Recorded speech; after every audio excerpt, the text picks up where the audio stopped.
कलाभ्यां चूडालङ्कृतशशिकलाभ्यां निजतपः फलाभ्यां भक्तेषु प्रकटितफलाभ्यां भवतु मे। शिवाभ्याम् आस्तोकत्रिभुवनशिवाभ्यां हृदि पुनर्भवाभ्यामानन्दस्फुरदनुभवाभ्यां नतिरियम्। दळन्ति शम्भो त्वश्चरितसरितः किल्बिषरजो दळन्ति धीकुल्या सरनिषु पतन्ति विजयताम्।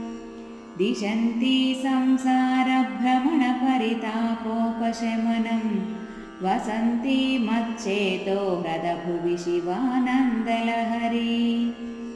त्रयीवेद्यं हृद्यं त्रिपुरहरमाद्यन्त्रिनयनं जटाभारोदारं चलदुरगहारं मृगधरम्।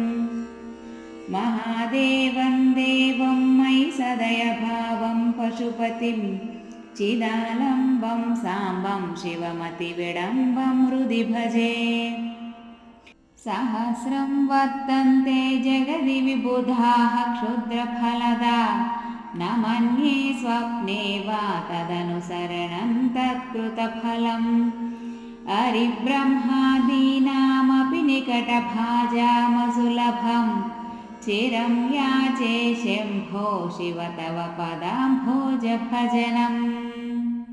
स्मृतो शास्त्रे वैद्ये शकुनकविता गानफणितौ पुराणे मन्त्रे वा स्तुतिनटनहास्येष्वचतुरः।